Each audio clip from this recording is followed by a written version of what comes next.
chapter 2, verses 26 and 28. 26లో ఏముందో చూద్దాం. As a thief is shamed when caught, so the house of Israel shall be shamed. They, their kings, their officials, their priests, and there profits, వీళ్ళందరూ కూడా అంట. తెలుగులో చూద్దాము. దొరికిన దొంగ సిగ్గుపడినట్లు ఇశ్రాయేలు కుటుంబం వారు సిగ్గుపడుదురు. నీవు మా తండ్రివి అని మ్రాన్తోనూ, నీవే నన్ను పుట్టించితివి అని రాతితోనూ చెప్పుచు వారును, వారి రాజులను, వారి అధిపతులను, వారి యాజకులను, వారి ప్రవక్తలను అవమానము నొందుదురు అని.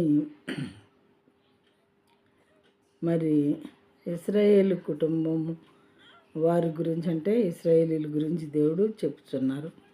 వాళ్ళలో చాలామంది కూడా ఈ రకమైనవి చేసి దేవుని విసిగించేవారుగా ఉన్నారంట. 28వ వచనం చూద్దాం. ఇందులోనే, but where are your gods that you made for yourself, let them arise if they can save you in your time of trouble. For as many as your cities are your gods, O Judah. యోధాలో చూడండి, యోధ వారి గురించి, నీవు చేసుకున్న దేవతలు ఎక్కడ ఉన్నవి?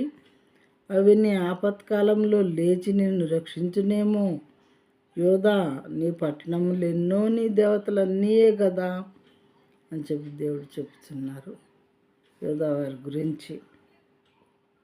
అయితే అప్పుడు వాళ్ళ గురించి చెప్పారు ఈ మాటలు. ఇప్పుడు కూడా ఇలాంటివి చాలామంది పలుకుతూనే ఉన్నారు. ప్రియమైన వాళ్ళారా, సృష్టికర్త అయినటువంటి దేవుడు అప్పుడు వాళ్ళని అలా కోప్పడితే ఇప్పుడు మనం కూడా చేస్తున్నటువంటి పనులను బట్టి మనల్ని కోపగించుకోరా?